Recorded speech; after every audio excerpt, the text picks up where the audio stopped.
chat.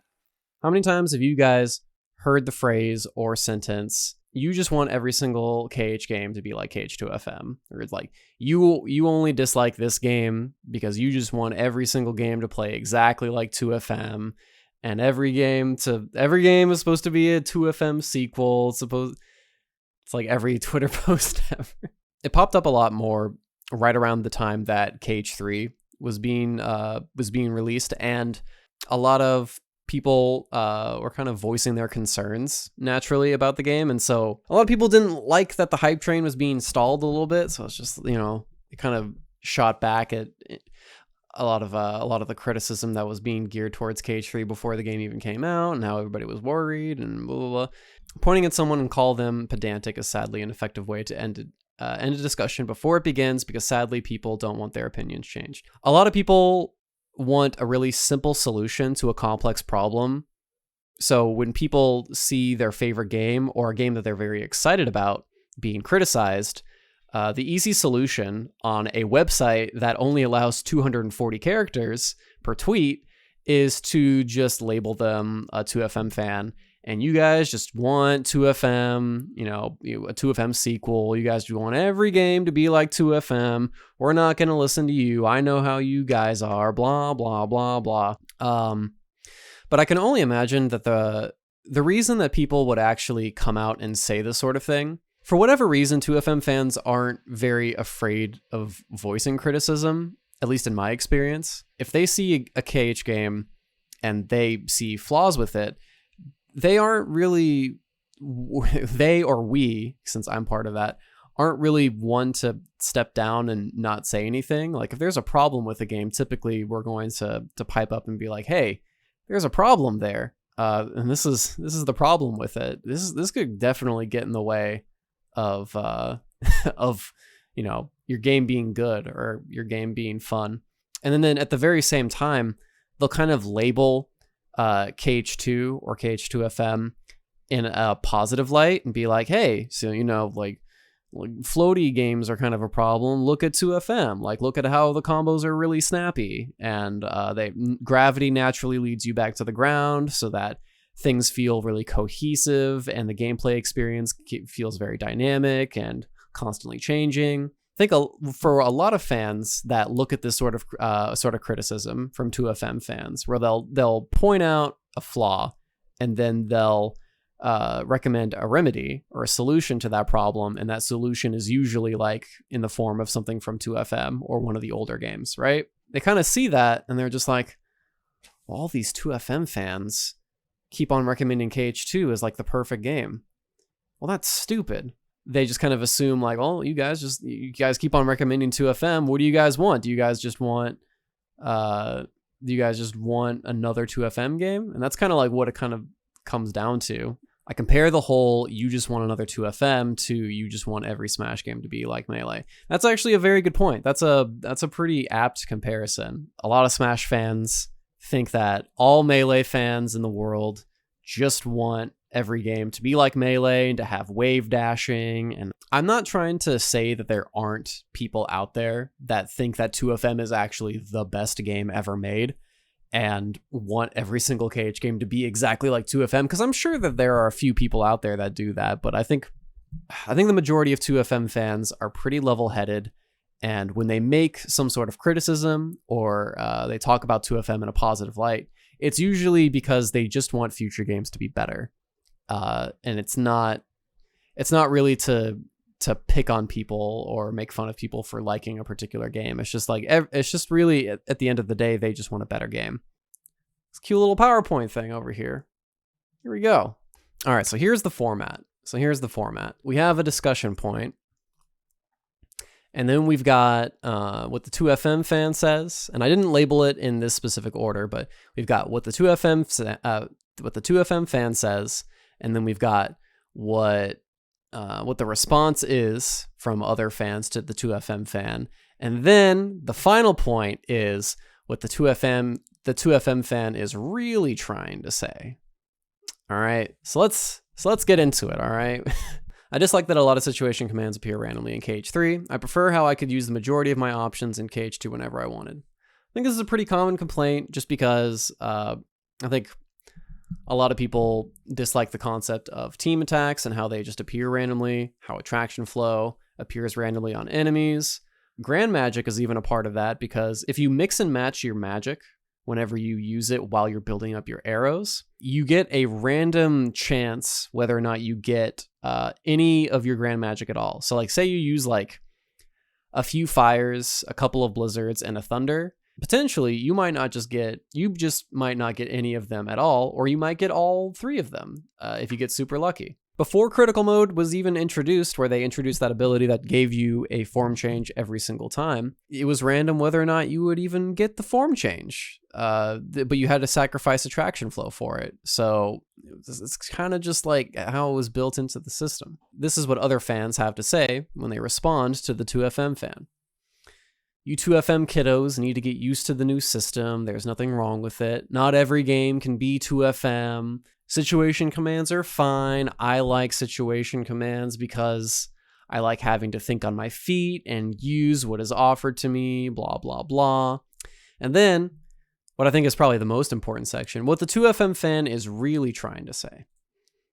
I want the game I'm playing to give the player more control over the tools and options they're given. In situation commands appearing randomly severely limits my ability to take control of the situation. It's not actually about whether a person likes or dislikes situation commands.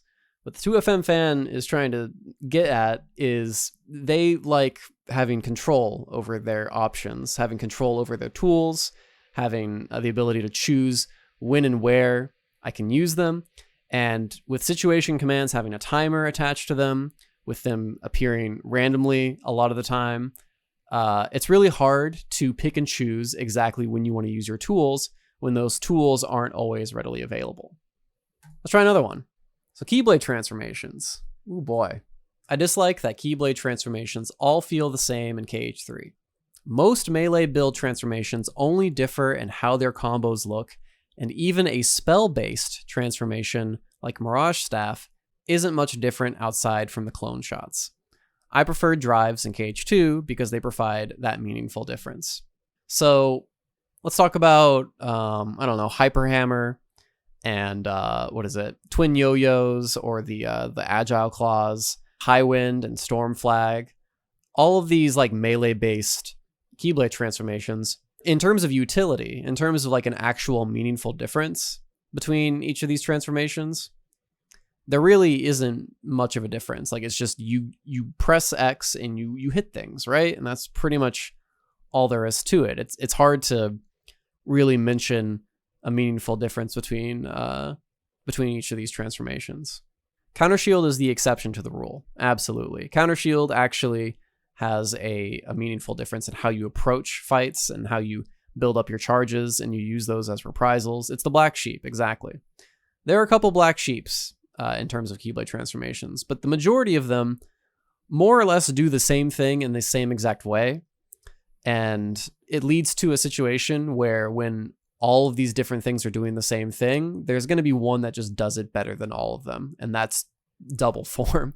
Like Oathkeeper and Oblivion kind of take the cake in terms of just player control as well as damage output. All right, so what do the other fans have to say to the 2FM fan responding to this? You guys just want your drive forms back because you just want KH2 too. You guys just want your drive forms back. You guys, there's nothing wrong with Keyblade transformations. You just got to work for them. There are differences between High Wind and, Agile Claws. A lot of them share the same purpose in the sandbox. Exactly. That is correct. All right. What the 2FM fan is really trying to say. What I really want are tools and options that are distinct enough from one another to provide meaningful choices and decision-making in my video game. I think the majority of you have kind of hit on that point already in Twitch chat. A lot of players just want tools that are actually distinct, genuinely different from each other. Valor form is different than wisdom form because Valor form is a very brawlic kind of form where you don't really have much defensive capabilities, but you have these you run much faster, you jump much higher, you have these cool combos, you have 2 Keyblades to work with so you can hit more stuff. And then wisdom form is more of a laid back shooter where you use quick run to kind of get away from situations, and you have more advanced spells. It's not really like an in-your-face sort of transformation like Valor Form is, at least in theory. Like, obviously Valor Form kind of gets phased out and it's not nearly as good once you get to the late game, but that's kind of the idea here, is that you want tools that are actually distinct from each other so that you can actually have meaningful decisions. Player agency should come before colorful flavors. It's very, very, that's a good way of going about it. So limp combos. So, I mean, this kind of feeds into the floaty discussion a lot. Combos just don't really feel all that satisfying. The finishers feel really, really slow, and they don't have very much knockback. Enemies can just hit me out of combos because of how long they are, blah, blah, blah.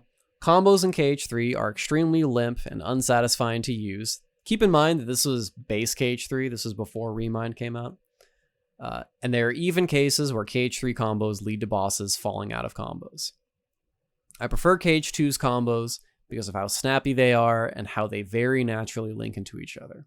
If you want to talk about Hyper Hammer specifically, like if you just press the X button, for some strange reason, it'll just naturally lead to bosses just falling out of your combo and you just kind of like flailing in midair. In KH2's combos, finishers very naturally had this launch to them, or it popped enemies in midair very, very naturally. So you had a really easy follow-up if you wanted to go for like an air combo afterwards, a ground combo, whatever it wasn't super tight. You could just very naturally just hit an enemy, do a finisher that would pop them up, and then you could just go in for another follow-up. Whereas in KH3, it's a lot more difficult. Other fans responding to the 2FM fan. Not every game can have 2FM combos. Base Sora needs bad combos to make Keyblade transformations feel better. I've actually seen this said by people on Twitter. It's very interesting. They'll link a video of Will doing like a no damage video of a boss, and Will is just like air stepping everywhere. He has to do all these different air steps in order to make the follow-up combo actually work, because the end lag naturally of the finisher from the other combo is way too slow. Or way too long, and there's just absolutely no follow-up. What the 2FM fan is really trying to say. Action games, by their very design, provide combo tools that are satisfying to use and look at, and should empower the player to express themselves, and KH3 combos fail to do that. It's kind of like the old homage, where it's like, hey, if you're playing a game about hitting stuff, and hitting stuff doesn't feel fun, then I think you're failing. Like, what are you doing? What are you doing, man? Like, you're not going to have a very good action game if, you know, the very basic tools that you use to hit people with aren't satisfying to use. No one wants uninteresting, bad combos. People want to do fun shit. They want to actually engage in the game and express themselves. That's how it works. And of course, like, as we all know, there was a patch and they introduced new combos, and instantly the combo game in KH3 improved dramatically. Pretty much everybody was happy right after that patch. Like, there were absolutely zero complaints with the combos whatsoever. To tie everything together, 2FM fans don't just want a 2FM sequel. The reason that they reference 2FM as having all of these, you know, things that they want in future KH games is because KH2FM as an action game did a lot of things really, really well. And we've already talked about a lot of those things, right? Like, they provide a lot of different options that you could use at any given moment. A lot of those options are distinct and different from each other, so you can actually have some meaningful decision-making going on. Combos just feel very natural.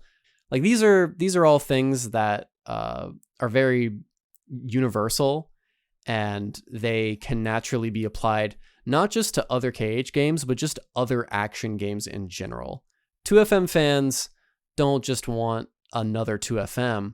What we want is we want all of these good things that 2FM gave us, all these good aspects, facets, all these good mechanics, all these good ideas that 2FM brought to the table. And what we want future games is to, you know, take these things that 2FM did really, really well and apply it to their games so that we might even find a game that's better than 2FM, that does the action game thing even better than 2FM does. That's kind of the bottom line of this whole discussion.